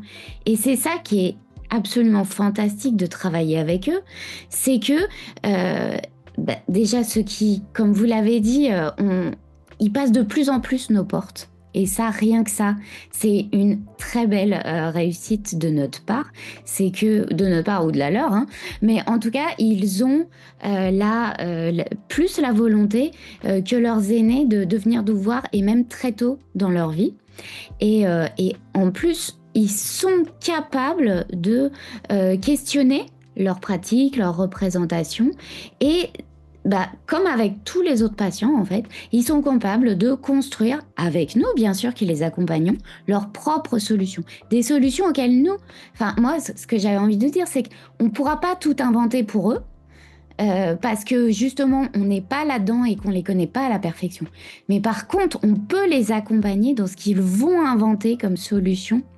Et ça, c'est absolument magique de les voir construire ensemble, entre eux, dans leur petite communauté, avec leurs moyens du bord, leurs propres solutions, et de les accompagner, de les interroger, de les orienter, vraiment, je pense que le mot accompagner, c'est vraiment ça, dans dans l'amélioration de leurs symptômes et de leur représentation. Et je suis tellement d'accord avec vous, ils sont là, on instaure la confiance, il y a la moitié du chemin qui est fait, voire plus. Oui, moi ce que je voulais ajouter, toujours par rapport aux jeunes, c'est que il n'y a pas longtemps, je suis allée à l'université de Lille, il y avait une conférence sur le procès Mazan, et c'était donc des jeunes femmes et une journaliste qui venaient témoigner. Et comme tu l'as dit, Philippe, c'est vrai que le féminisme, il est très très présent. Et donc c'était des jeunes dans un amphile, l'amphile était plein. Et c'est une vision aussi très négative et très pessimiste de la sexualité finalement qu'on a partagé ce moment-là. C'était lourd et pesant, c'était beaucoup de jeunes femmes. Et moi j'ai l'impression que ces jeunes, leurs émotions, elles sont pas encore complètement construites. Donc ils sont vraiment dans ce climat délétère, avec de la violence, avec beaucoup de ressentiment, un clivage entre les hommes et les femmes qui est pas du tout sain en fait, ni pour les uns ni pour les autres. Et finalement je me suis dit, à la fin je suis intervenue pour dire que la sexualité, ça pouvait aussi être quelque chose de joyeux, que ça pouvait être quelque chose de sain, de créatif, et je me dis qu'en fait ces jeunes, on a aussi besoin de réenchanter les choses pour eux. Parce que si on partage que des discours négatifs, ça va pas les aider beaucoup, en fait. Et si on parle de créativité dans le rôle du sexologue, moi je pense que... Alors moi je suis pas sexologue, je suis psychosexologue, j'ai fait l'école de Fabienne Barreto, mais je pense que c'est important, en fait, d'apporter des choses plus gaies, plus légères, plus joyeuses, d'accompagner les jeunes en fait dans leur construction. Les réseaux, j'ai écrit sur les sites de rencontres. Pour moi, c'est pas forcément négatif parce qu'il y a aussi beaucoup de timidité et ça peut aider à dépasser, la timidité à aller à la rencontre de l'autre, même si on reste chez soi en le faisant. Par contre, c'est plus, comme vous disiez, le lien et comment on peut en fait le réinvestir, ce lien-là, leur donner confiance pour qu'ils puissent avoir un attachement plus sécure et pour qu'ils puissent développer de belles relations. Voilà, c'était mon petit témoignage. Ouais, mais c'est très vrai ce que tu dis là, Hélène. Ça rappelle une chose. On a critiqué l'éducation à la sexualité pendant 20-30 ans, qu'elle était très souvent sur un plan négatif. C'est-à-dire qu'on allait parler de contraception, attention, ayez une assurance par rapport à la contraception. On allait parler de MST, on allait parler essentiellement de tout un tas de désagréments de la sexualité.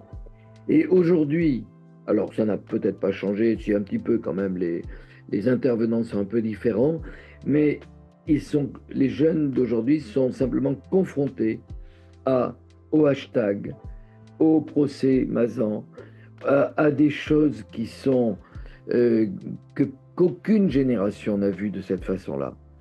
Donc c'est très vrai que cette confrontation même pas au négatif de la sexualité, à la turpitude de la sexualité, qui montre un côté très asymétrique, parce que c'est une turpitude masculine, on comprend que ça amène quelque chose de compliqué, et je reprends le rapport de Nathalie Bajos, que je n'avais pas commenté tout à l'heure, parce qu'il y a eu quelque chose de compliqué quand même qui s'est passé.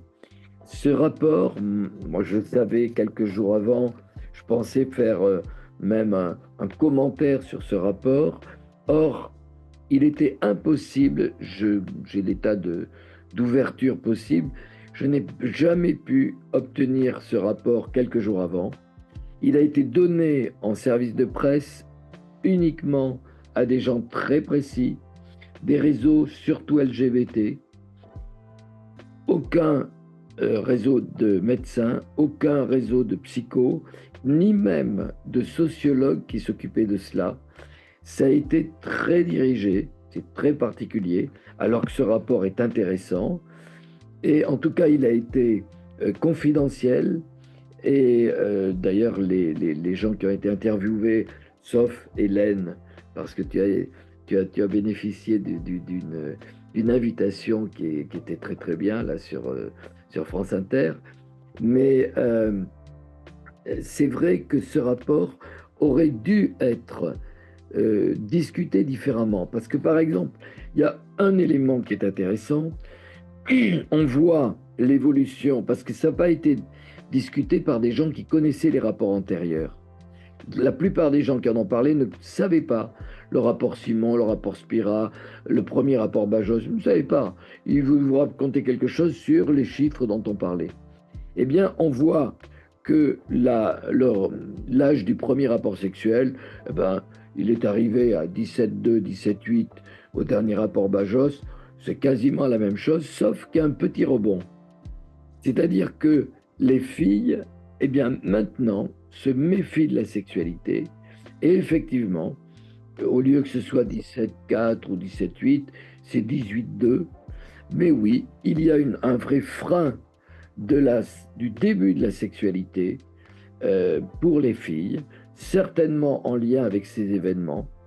Et je crois que ces explications n'ont pas été données comme ça, alors qu'il y a une vraie inquiétude à avoir sur les événements marquants, et je disais qu'ils sont quand même totalement à l'encontre de la sexualité masculine, un peu comme si tous les hommes, et ça a été dit par certaines néo-féministes, tous les hommes sont des violeurs. Hein, et c'est compliqué, parce qu'à partir de là, il y a une défiance féminine, et puis il n'y a aucune voix masculine qui peut parler, parce que c'est has-been, et c'est vraiment ça qui est compliqué aujourd'hui, qui amène le désarroi, je crois, de ces jeunes générations. Mais complètement, Philippe. Et en fait, on est en train de créer un inconscient collectif qui va à l'encontre de des besoins des êtres humains. Et pour rebondir sur ça, effectivement, l'approche par le risque et l'approche par la peur sur l'éducation à la sexualité, ça a été démontré depuis des années que ce n'est pas efficace. Et l'OMS encourage l'éducation à la sexualité par l'approche positive, comme vous venez de le dire. Le nouveau programme tel qu'il a été construit, alors je parle pas de la mise en œuvre, mais pour avoir lu le nouveau programme à l'éducation à la sexualité à l'école, on est vraiment sur une approche positive. Ça a vraiment été pensé à partir des recommandations internationales. Donc ça, c'est quelque chose de positif et je pense que c'est quelque chose, il faut qu'on l'embarque, il faut qu'on le promeuve. C'est à notre profession d'être derrière et d'en parler et de dire ça ne peut fonctionner que si on voit la sexualité dans son approche positive, la sexualité et la relation amoureuse, la relation affective, enfin tout ce qui va avec. Et c'est en ça que je dis, on a les moyens d'avoir, on a plein d'indicateurs qui peuvent nous permettre d'amener ces jeunes vers une sexualité épanouie. Mais il faut vraiment que tous les acteurs, on s'en empare, parce que sinon, c'est ceux qui aiment l'approche, qui se font, enfin voilà, il y a un fonds de commerce là-dessus, hein, avec l'approche sur le risque, sur le danger, je parle pas seulement monétaire, hein, mais il y a aussi des gens qui ont des idées à défendre et qui vont utiliser ces approches négatives. Et c'est à nous de dire non, il y a un autre discours, il y a une autre façon d'utiliser, vous l'avez super bien dit, d'utiliser les applis de rencontre, d'utiliser les outils numériques pour faire lien, pour avoir une sexualité épanouie. C'est à nous de transformer ce discours pour dire, ok, vous êtes comme ça, vous avez un fonctionnement avec du numérique, avec etc.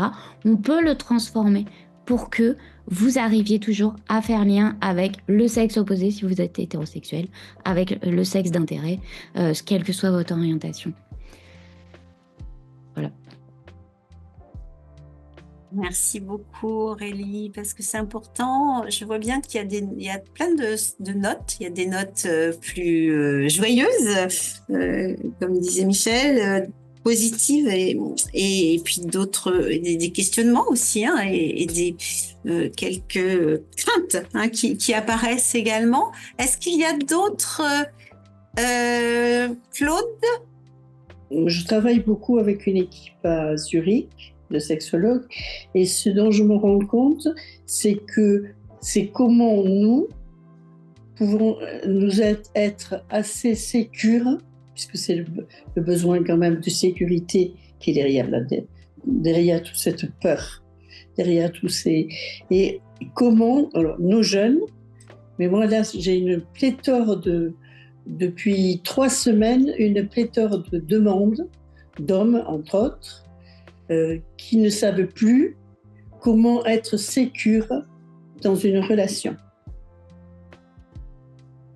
Et je pense qu'on a un rôle à jouer, à se poser entre nous pour que justement, il a été dit, nous devons être de thérapeutes l'accompagnant et dans la sécurité, dans la fiabilité, avec plusieurs moyens. Et comment aider à remettre la sécurité de chacun en place. Il faut qu'on y réponde. Qu'est-ce que tu dis, Philippe? Il faut qu'on y réponde. Mais tu sais, tu me fais penser à quelque chose. On utilisait d'autres termes qu'aujourd'hui, ils sont plus politiquement corrects et on ne peut pas. C'est vrai qu'on voyait beaucoup d'hommes et on n'était jamais condescendant avec des hommes violents ni quoi que ce soit, hein, ok. Mais de l'autre côté, on parlait souvent de femmes castratrices. On n'utilisera plus ce terme-là, mais parce que c'est pas dans le même cadre, parce qu'il y avait vraiment des mécanismes de relations à deux qui fonctionnaient comme ça. Là, des très jeunes filles vont avoir ce rôle d'une certaine façon par une néo-morale on va dire que c'est la morale qui va être très castratrice. Et on voit ces hommes, on ne le dira pas dans ces termes, ils ne vont pas le penser comme ça, mais on voit des hommes déroutés qui, d'ailleurs, ne vont pas être à l'aise avec leur sexualité. D'ailleurs, ils vont avoir des remontrances. J'ai besoin, si tu es amoureux de moi, d'être solide. Or, nous savons une chose, mais on ne peut pas le raconter, que la sexualité masculine marche si l'homme est assez dominant, sans être quelqu'un de maléfique, hein, mais s'il est en position de dominance, s'il est en position de faiblesse, de soumission, pour beaucoup d'hommes très amoureux, l'incertitude va donner une fragilité sexuelle. Donc on est devant des paradoxes. D'ailleurs, ceux qui vont le moins bien marcher sont les plus amoureux souvent, parce qu'ils sont plutôt sur ce mode. Et il n'y a pas de doute que ceux qui sont très agressifs, ça ne posera aucun problème. Ils continueront très bien à être des super amants. Mais c'est compliqué parce que dans la sexualité, alors on voit les filles se retrancher, ce que tu évoquais tout à fait, Aurélie, on voit les filles se retrancher de la sexualité, mais des hommes se retrancher également parce qu'ils ont peur, même dans la séduction, je ne sais plus comment faire. J'ai peur de blesser, je ne peux pas demander le consentement toutes les 5 minutes, c'est quelque chose de très compliqué. Nous n'avons pas de solution, et là je vous dis des choses un petit peu banales et que nous pensons sûrement en grande partie tous. Hein. Il faut attendre un petit peu que ça se calme, mais actuellement il y a une néo-morale, ou une morale d'un néo-féminisme qui ne facilite pas la relation entre hommes et femmes. Ça, c'est pas facile. J'étais tout à l'heure au supermarché, dans les toilettes, des tas d'affiches pour les violences faites aux femmes. Et je me dis, il va falloir inventer, demander à nos services sociaux, puisque c'est l'ARS, etc., qu'est-ce qu'on va faire pour les violences qui ne sont pas des violences obligatoirement de coups, mais des violences de coups de langue. Et il y a des langues qui tuent. Bien sûr. Et là, les hommes, ils en prennent plein. Après, c'est un travail de les remettre dans une assertivité. Alors, je parlerai plus d'assertivité que de domination, Philippe. Oui, mais je suis d'accord. Est-ce qu'il y a d'autres réactions, questions, témoignages, expériences dans la salle? Donc, je suis très contente de revoir certaines bouilles bien familières. Moi, mon questionnement, c'est autour du cadre. À l'heure actuelle, on voit une efflorescence de sexologues de toutes parts et qui proposent, voire parfois exclusivement, des visioconsultations. Donc, moi, je me demande qu'est-ce qu'est le cadre en visioconsultation. Oui, c'est compliqué. Hein. Moi, personnellement, je ne le pratique pas. Moi non plus. J'ai pratiqué quelques fois avec des gens que je connaissais très bien. Oui. Ils s'éloignaient et c'est totalement différent parce que le cadre est posé. Il y a très longtemps, je l'ai fait au téléphone. À l'époque, on n'avait pas... avec un couple qui était parti en Angleterre et c'est différent. Le cadre continue, il est posé, il continue à exister. OK. Alors après, par visio, personnellement, je ne le fais pas, mais pourquoi pas? Je pense qu'il y a des gens qui font cela. Je ne sais pas en parler. Je ne sais pas. Je peux dire quelque chose? J'ai développé ça pendant le Covid, le cadre par visio, et pour des problèmes de santé, j'ai maintenu. Et je pose le cadre exactement comme quand j'étais en tête-à-tête. Et ce qu'il y a de très riche dans la visio, c'est les caméras. Et ça donne beaucoup d'informations. Bon, je suis un peu maniaque sur le langage non verbal, et on arrive aussi à dire, regardez-vous, comment vous m'avez répondu. Et il y a aussi tout ce jeu que j'ai inventé, du va-et-vient, de la conscience de ce qu'ils montrent et de ce qu'ils disent. Voilà, ça c'est mon expérience. Et c'est votre créativité. Je trouve ça génial, utiliser le renvoi au non-verbal qu'on vient d'observer sur la caméra. Oui, c'est vraiment l'histoire de la caméra miroir, en fait, hein. Et c'est ça qui est intéressant. Et pour rebondir, moi, il m'est arrivé aussi bien pendant la période Covid que pour des patients qui sont loin ou qui ont déménagé, voilà. Et effectivement, je suis d'accord avec Claude. C'est vraiment l'importance de poser le cadre. Et alors même si c'est plus compliqué, notamment parce qu'on n'a pas, on voit pas les gens quand ils arrivent marcher, se déplacer. Il y a plein d'informations qui sont plus compliquées à obtenir, mais en termes de cadre, pour ma part, je n'ai jamais eu de problème particulier et ça fonctionnait plutôt très bien. Je voulais juste apporter un tout petit témoignage avant de faire la conclusion tout à l'heure. Hier, j'étais à l'université de Bordeaux. J'ai été invitée par le professeur Greg Descamps qui m'a fait intervenir sur ses masters 2, donc pour parler de la sexologie. Et dans le cadre de cette intervention, le cadre de cette intervention était dans le cadre d'une exposition de photos qui a eu lieu dans la cour de l'université. Et c'était des photos d'hommes qui avaient été choisis. Donc, il y avait un artiste et c'était des portraits d'hommes qui se définissaient comme féministes ou en tout cas défendant la cause des femmes, etc. Donc, il y avait un certain... Moi, je n'ai pas vu les photos parce que, en fait, vous allez comprendre pourquoi, d'ailleurs. Donc, l'exposition a eu lieu donc, pendant quelques jours avant que moi j'arrive. Et en fait, les photos ont été toutes détruites, taguées, avec des graffitis, des associations féministes qui sont venues, qui n'ont pas supporté que des hommes puissent s'exprimer sur la condition des femmes, etc., etc.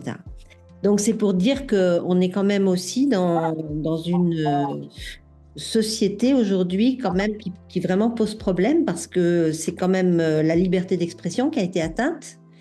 Vous savez que dans les universités américaines, on en est aussi à faire des destructions de cet ordre-là, mais là, ça s'est passé à Bordeaux, dans une université française.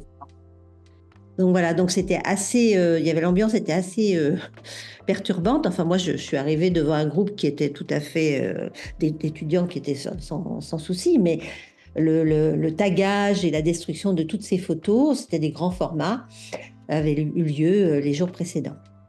Donc voilà, c'était juste un petit témoignage. Ah oui, c'est pas légitime que les hommes soient féministes, hein, je crois pas que. Voilà, donc ça a vraiment été un vrai traumatisme, on va dire. Ouais. Merci Joël, parce que c'est intéressant ce que vous dites. Moi, j'ai un fils qui a 25 ans et moi, je trouve que c'est vraiment cruel en fait.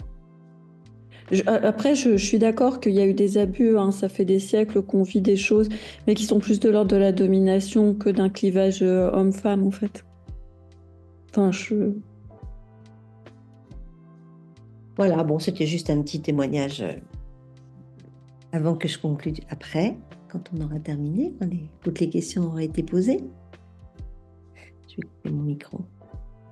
Ouais, j'aimerais juste revenir là-dessus. Effectivement, je trouve que le mot d'Hélène est très vrai. C'est en fait les victimes, en gros, hein, du patriarcat, parce que c'est un peu ça qui est en cause, hein, sont autant des femmes que des hommes.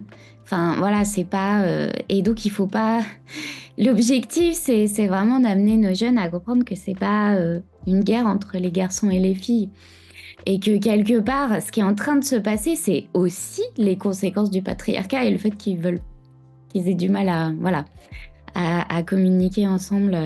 En fait, c'est des victimes collatérales de tout ça.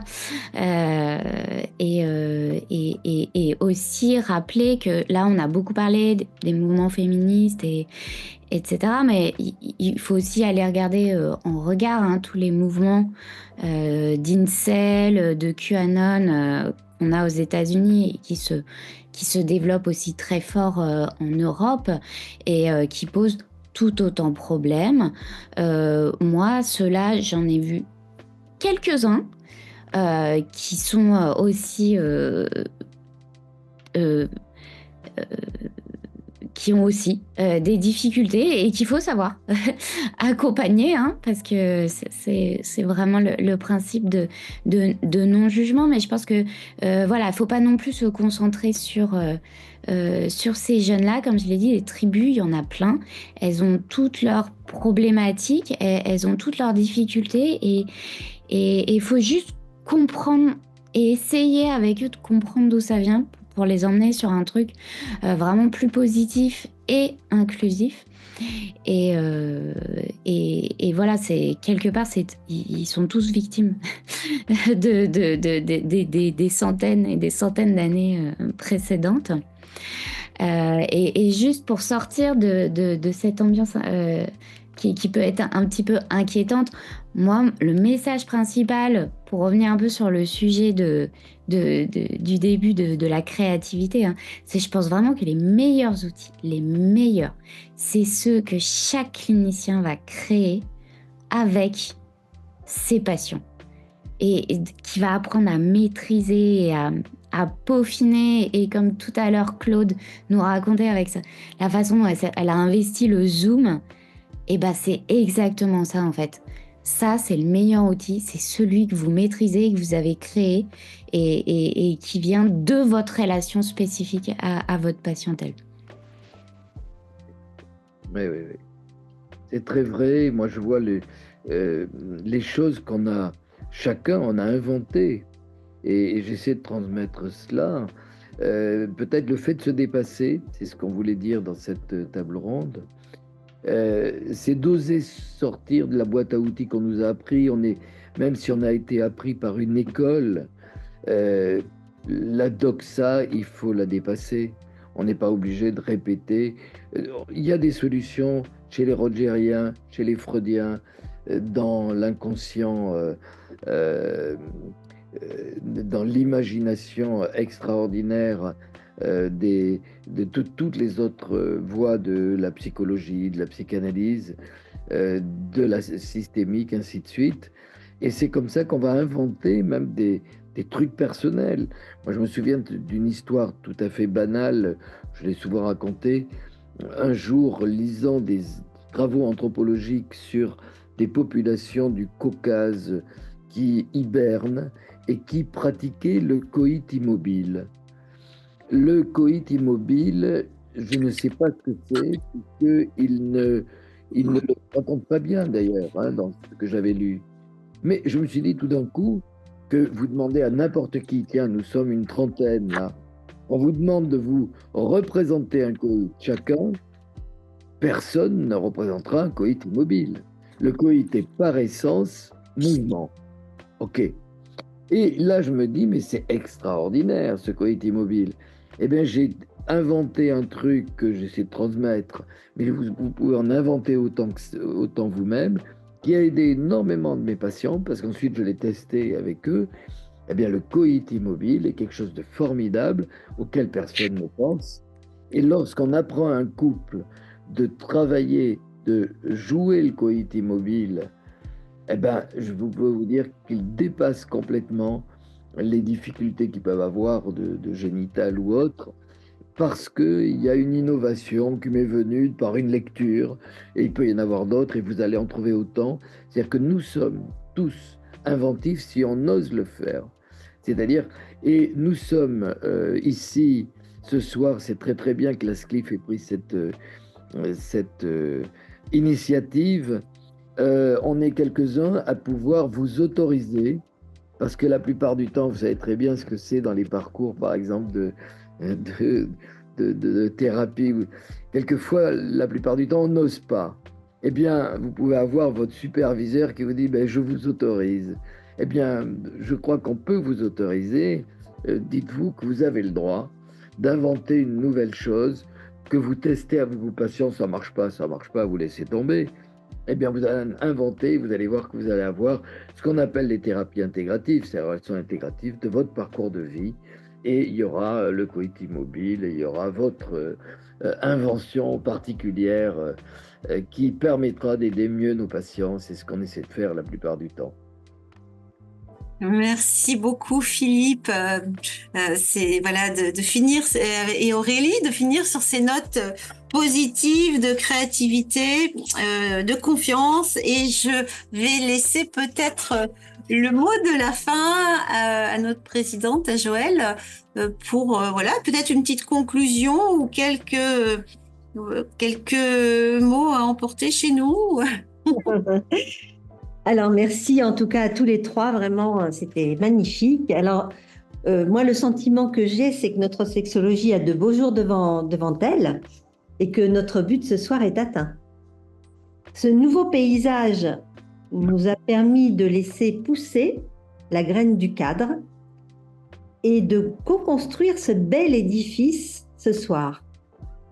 La route qui traverse ce paysage est un aller-retour qui nous mène devant une porte, celle du monde de l'autre, celle de la connaissance de la tribu. Elle donne accès aussi à un pont suspendu, qui permet de passer au-dessus de la rivière de la fluidité et de regarder avec attention la forêt de la complexité.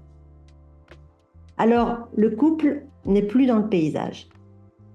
Les hommes sont déroutés. Mais la sensualité est plus qu'une parenthèse pédagogique. C'est une nécessité pour refaire lien. Et dans ce paysage, il y a des dinosaures, mais aussi des poissons bariolés et des oiseaux des îles qui nous portent vers un avenir qui s'enrichit en confiance pour nos patients à partir de leurs ressources, pour inventer avec eux un monde meilleur, sans dogme, et pour réenchanter la sexualité pour tous les humains.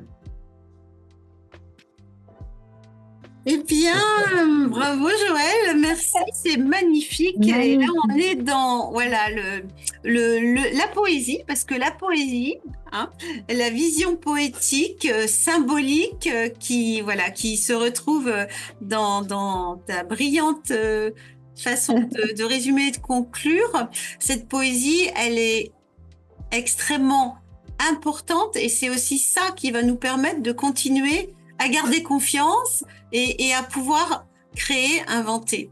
Donc, merci beaucoup, merci Aurélie, Philippe, merci à toutes les personnes qui ont eu le courage en ces temps de fin d'année de nous rejoindre et peut-être d'avoir envie de rejoindre la SCLIF pour continuer justement à fournir de l'eau nouvelle, de l'eau neuve à nos moulins.